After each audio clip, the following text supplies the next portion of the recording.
벨릭스의 소임을 대신한 이 벨릭스가 유대인의 마음을 얻고자 하여 바울을 구류하여 두니라. 아멘.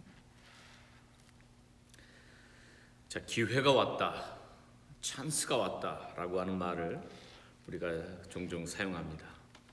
낚싯대를 들이우고 지루한 시간을 보내고 있는데 드디어 낚싯대가 움직이기 시작합니다. 기회가 온 것입니다. 온라인 쇼핑몰을 구축하고 손해만 보면서 그렇게 고민하고 있었는데 사람들이 밖으로 나다닐 수 없는 팬데믹 상황이 벌어졌습니다. 오히려 기회가 이 사람에게는 온 것입니다. 그동안 파리만 날리면서 어떻게 사무실을 꾸려갈까 걱정하던 파산 변호사였는데 요즘에는 상담 요청으로 스케줄을 잡을 수가 없답니다. 그들에게 기회가 온 것입니다. 이 기회가 왔다라고 하는 말은 우리를 갑자기 앉은 자리에서 벌떡 일어나게 만들고 우리의 온 근육을 탱탱하게 만들고 우리의 눈이 반짝반짝 빛나도록 도와줍니다. 우리가 이 기회를 잘 살리면 기막힌 보상이 따라오고 이 기회를 놓치게 되면 어마어마한 손해가 기다리고 있기도 합니다. 성경은 진공 상태에서 쓰여진 그런 이야기가 아닙니다.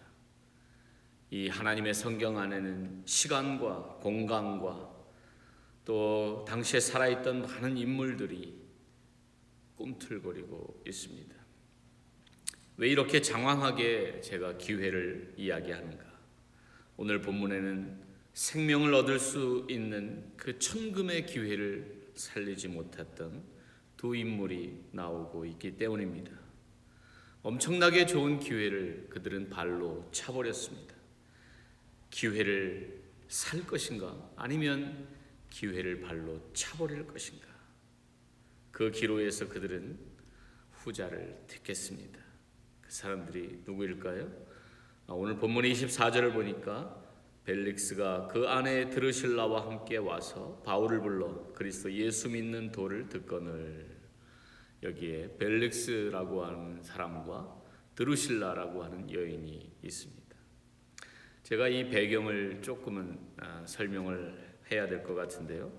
그 24장 23절을 보면 바울은 지금 그 구금 상태에 있다는 것을 알 수 있습니다. 이제 재판을 받기 위해서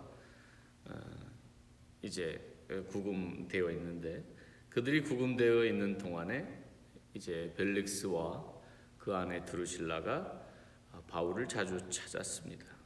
그 세 사람 간에 일어났던 일을 25절 한 절이 잘 요약하고 있습니다. 함께 읽어보겠습니다. 바울이 의와 절제와 장차 오는 심판을 강론하니 벨릭스가 두려워하여 대답하되 시방은 가라. 내가 틈이 있으면 너를 부르리라 하고. 바울은 자기를 찾아왔던 그 벨릭스와 드루실라를 향해서 의와 절제와 심판에 대해 설교를 했습니다. 벨릭스의 반응은 두려워했습니다. 그리고 내가 틈이 있으면 너를 부르리라. 이 말을 영어로 보니까 That's enough now. 이제 됐다. 이제 충분히 됐다. I'll find it convenient. 내가 시간 날 때 다시 너를 부르겠다. 편리할 때 너를 부르겠다. 그러니까 열심히 들었지만 또 이런 반응이 나온 것이죠. 우리가 믿음은 들음에서 난다라고 하는 말을 많이 들었습니다. 근데 우리가 듣는다고 다 믿는 것은 아닙니다. 사실 총독 벨릭스는 그의 아내가 유대인이었기 때문에 예수 그리스도에 대해 이미 많이 들어서 알고 있었습니다. 그런데 아마도 벨릭스의 마음 가운데는 자기가 권력도 갖고 또 재물도 있고 미모의 아내들도 데리고 살고 있었지만 그 인간이 지닌 근본적인 질문에 대한 답은 거기서 찾지를 못했겠죠. 그래서 사실은 바울에게 무엇인가를 들을 수 있을까 하는 호기심도 분명 있었을 것입니다. 그러나 중요한 것은 그런 그의 마음에 복음이 들어갈 수 없었던 근본적인 이유는 그의 마음이 복음보다, 하나님의 말씀보다 이 콩밭에가 있었다라고 하는 것을 알 수 있습니다. 우리는 여러 역사적인 자료와 또 성경이 보여주는 자료를 통해서 이 벨릭스가 탐욕에 아주 가득 찼던, 탐욕으로 가득 찼던 그런 인물인 것을 알 수 있습니다. 오늘 누가는 이 벨릭스에 대해서 이야기하면서 그가 뇌물을 바라는 거로 바울을 자주 불렀다라고 이렇게 폭로를 하고 있습니다.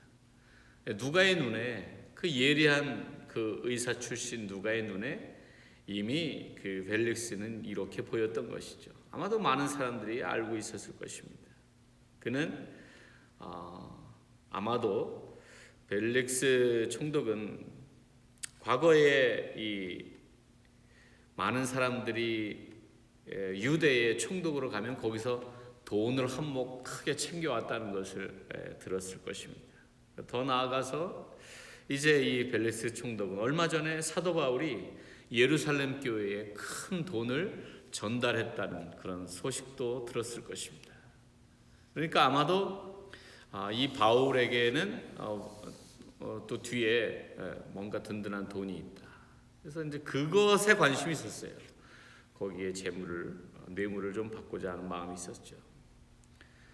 사람의 탐욕은 끝이 없죠. 돈이 많았는데도 그 재물에 대한 탐욕이 있었어요. 그 다음에 보면 벨릭스의 아내 드루실라가 나오고 있는데 그 여인은 정말 역사에 기록될 만한 굉장한 미인이었다고 전해집니다. 헤롯 왕의 손녀딸이었는데요. 그녀는 원래 콤바게네의 왕자와 약혼을 했지만 파혼을 하고 그 후에 이제 다시 결혼을 하게 됩니다. 그런데 얼마나 예뻤던지 그녀의 미모에 미혹되었던 이 총독 벨릭스가 자신의 권력을 이용해서 남편과 헤어지게 만들고 이제 자기가 다시 그녀와 결혼을 하게 된 것입니다. 그는 이렇게 또 윤리적으로도 행해서는 안 될 일들을 행했기 때문에 많은 사람들에게 또 지탄을 받고 있었습니다. 또 벨릭스 총독은 돈을 바라면서 2년 동안이나 재판을 계속 끌다가 나중에 이제 자기의 후임으로 베스도라고 하는 총독이 유대에 들어오게 되는데 벨릭스는 막판에 유대인들에게 큰 선심을 쓰는 것처럼 그렇게 의미로 사도 바울을 다시 감옥에 넣고 가이사랴로 떠나게 됩니다. 사람들의 인기와 그리고 그 권력을 끝까지 탐했던 그런 인물, 그가 바로 벨릭스가 되겠습니다. 여러분, 복음은 상황 속에서 전달이 됩니다. 그 벨릭스와 드루실라를 너무도 잘 알고 있었겠죠. 그들에게 전해졌던 이 복음의 내용, 그것이 어쩌면 오늘날에도 바로 들려줘야 될 가장 핵심적인 메시지가 아닐까 생각해 봅니다. 왜 그럴까요? 그 어느 때보다도 이 사회와 또 국가와 또 많은 사람들이 불의와 또 무절제 이런 것들로 인해서 심판의 길로 향하고 있기 때문에 그렇습니다. 오늘 이 본문은 책상에서 연구하면서 다루어진 그런 본문이 아닙니다. 바로 불의와 무절제와 심판 앞에 직면해 있는 실제적인 인물 벨릭스와 드루실라를 향해서 사도 바울이 말하고 있는 것입니다. 아마도 요즘에 누군가 복음을 듣기 위해서 교회를 찾아온다면 현대의 기독교는 이렇게 시작을 할 것입니다. 하나님은 당신을 사랑하십니다. 당신을 향해 멋진 계획을 갖고 계십니다. 그러나 하나님을 알지 못하고 믿지 않는 사람들에게 과연 하나님의 사랑이 얼마나 가슴에 와 닿을 수 있을까요? 아마도 그들은 이렇게 생각하지 않을까? 아니, 실체도 모르는 하나님이 왜 날 사랑한다는 거지? 하고 의아해 할지도 모르겠습니다. 그러니 하나님의 사랑도 그 우리가 굿뉴스라고 부르는 그 복음도 그들에게 그렇게 감격스럽게 다가가지 못할 것입니다. 아마도 그래서 바울은 그 벨릭스 총독과 드루실라에게 먼저 하나님의 의와 절제와 심판을 통해서 복음을 설명했을 것입니다. 하나님의 의와 사람의 불의에 대해 아는 것이 구원의 출발입니다. 하나님은 인간이 알든 모르든 공의로 모든 것을 다스려가고 계십니다. 하나님은 사람들에게 의를 요구하십니다. 신명기 6장에서 의가 무엇인가? 하나님께서 요구하시는 것을 지키는 게 우리의 의로움이다, 이렇게 말씀합니다. 이 벨릭스는 화려한 궁에서 빛나는 옷을 입고 그리고 자애로운 웃음을 띠고 사람들에게 호령하고 있었지만 사실 그는 잔인함으로 유명합니다. 인간이 입고 있던 그 의의 옷이 얼마나 형편없습니까? 그 벨릭스도 겉으로 볼 때는 화려해 보이고 옳아 보이고 그가 재판을 하고 권력으로 호령을 하고 있지만 그 속에는 얼마나 더럽고 추한 것들이 가득 차 있었냐 말입니다. 인간이 입고 있는 의의 옷이 이렇게 형편없는 것입니다.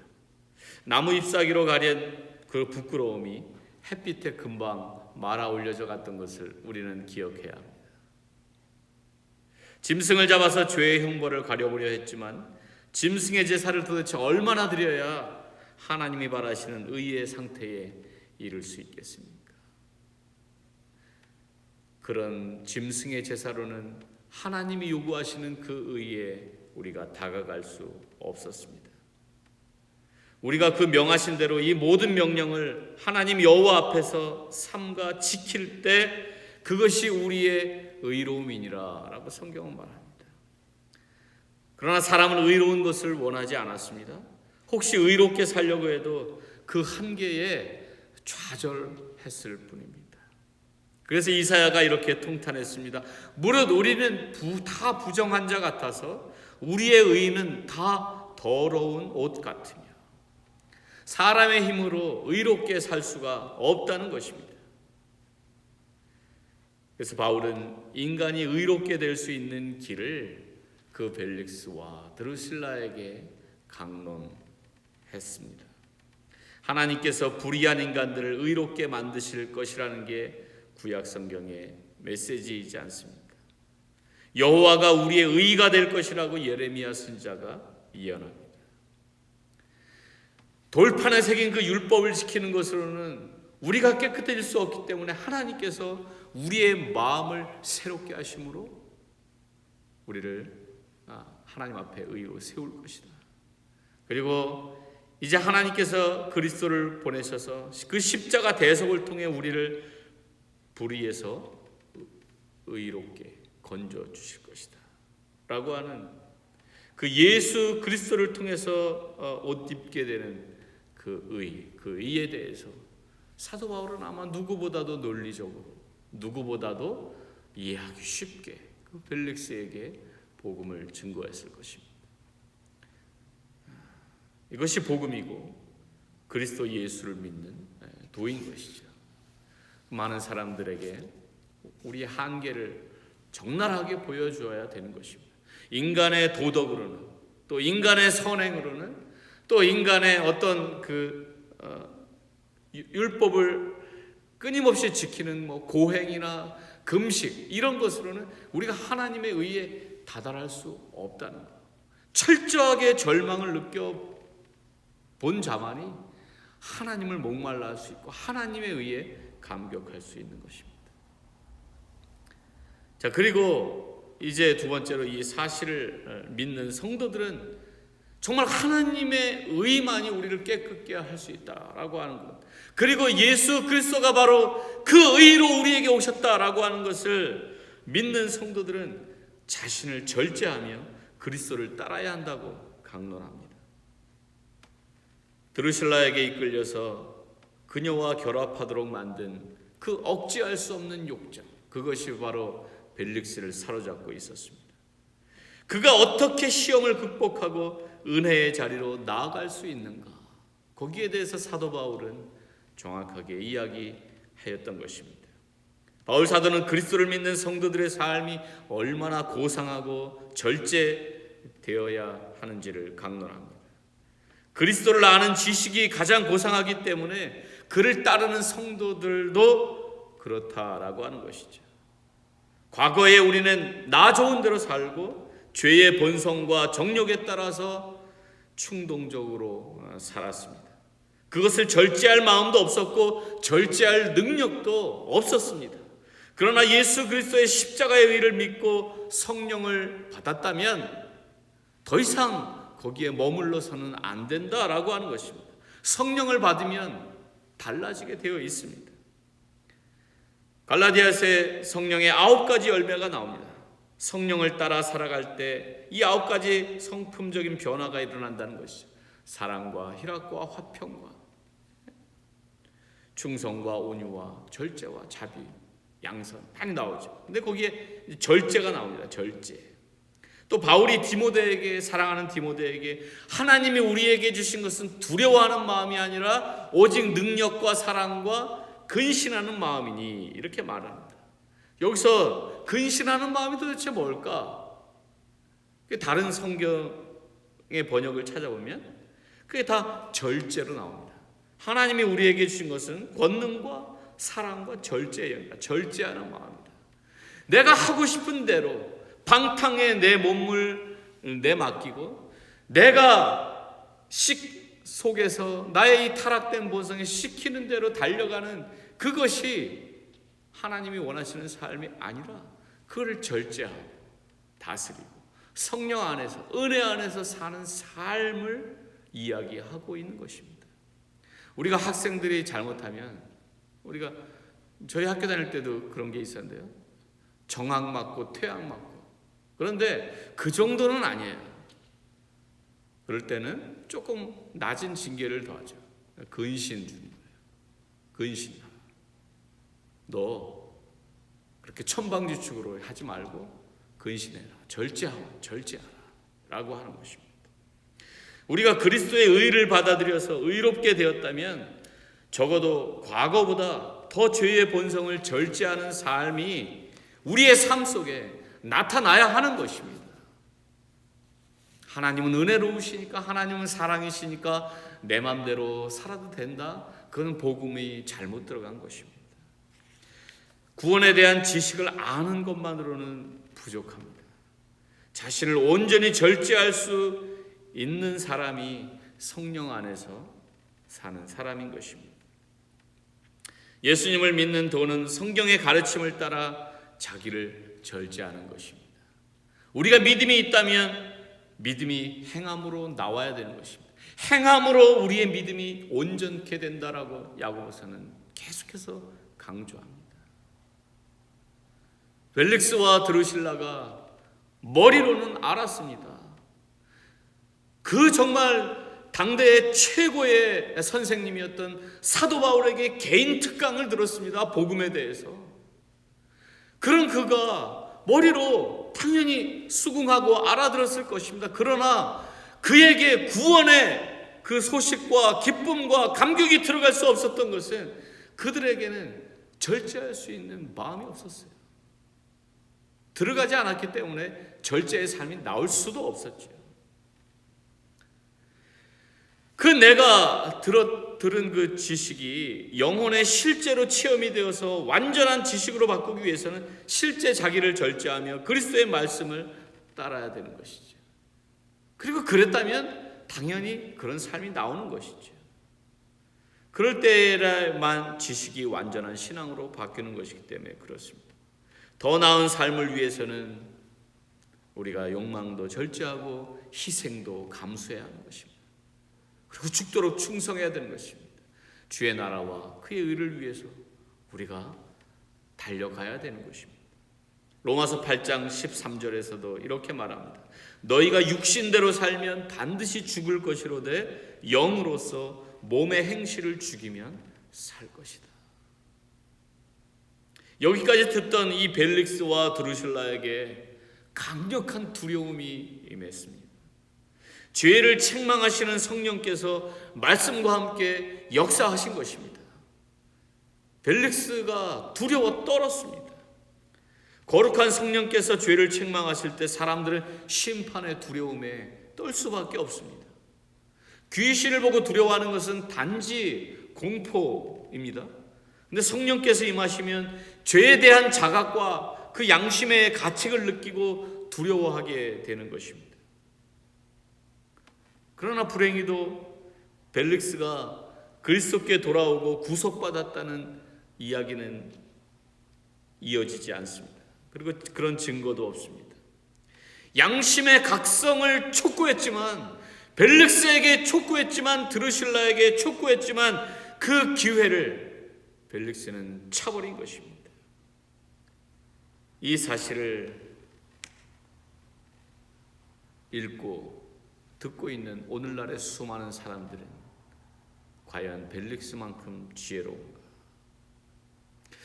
저는 에베소 5장 15절 18절의 말씀을 기억합니다. 그런즉 너희가 어떻게 행할지를 자세히 주의하여 지혜 없는 자같이 하지 말고 오직 지혜 있는 자같이 세월을 아끼라. 때가 악하니라. 여러분도 많이 들어보셨을 거예요. 세월을 아껴라. 때가 악하니라. 이 말이 무슨 말일까요? 세월을 아끼라. 때가 악하니라.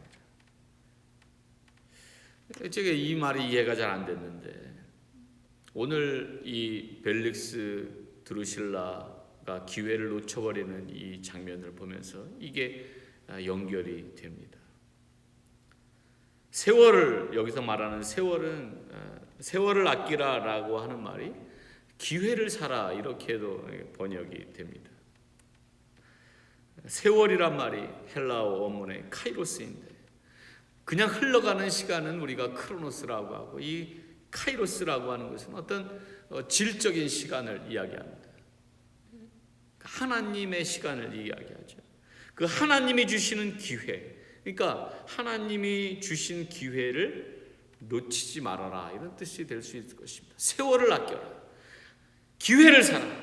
하나님이 주신 기회를 놓치지 마라. 왜? 때가 악하기 때문이다. 때가 악하다라고 하는 말이 무엇입니까? 우리가 살아가는 시대가 온통 사단의 지배를 받고 있음을 뜻합니다. 전혀 안 어울리는 말 같은데, 세월을 아끼라, 때가 악하니라. 근데 이해가 되지 않습니까? 때가 악합니다. 그러므로 우리는 정신을 차려야 됩니다. 우리에게 하나님께서 회개할 기회를 주시고, 하나님께서 만나 주시려고 찾아오실 때 그 기회를 놓치면 안 된다라고 하는 것입니다. 그 기회를 붙잡아야 된다라고 하는 것입니다. 그 기회를 내가 살 것인가, 아니면 그 기회를 발로 찰 것인가, 이것이 이 순간의 선택이 인생을 좌우하는 것입니다. 영혼을 좌우하는 것입니다. 하나님은 끊임없이 기회를 주시는 거예요. 하나님은 여러분들 만나고 싶어 하시고, 여러분들의 가족과 친척과 친구들을 만나고 싶어 하시고, 그들에게 가서 말씀하시고 기회를 주시고, 사람들의 죽고 사람들의 병들고 그 의지했던 재물이 날아가고, 그 거대한 자연 앞에서 얼마나 보잘것없는 인간의 모습인가를 순간순간 느끼게 하면서 하나님은 말씀하시는 거예요. 하나님께 돌아오라. 기회를 주시는 거예요. 예수님 믿을 수 있는 기회를 이 땅에 사는 동안 주시는 거예요. 사람들의 반응이 무엇입니까? That's enough now. 알았어요. 이제 됐어요. 충분합니다.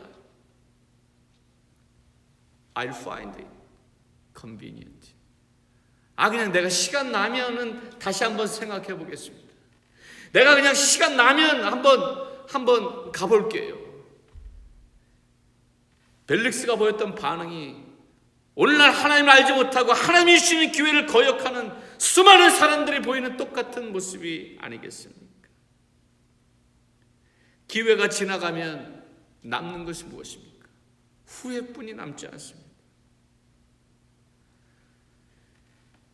그리스의 그 시라큐스라고 하는 지역에 한 동상이 있습니다. 그 시라큐스 동상을 보면서 이 그리스에는 너무나 잘 아는 한 전설이 내려오고 있다는데요. 그 동상의 모습이 좀 이렇게 특이하게 생겼어요. 어깨 쭉지에 달려 있어야 할 날개가 발에 달려 있고, 앞머리는 되게 무성하고 뒷머리는 대머리입니다.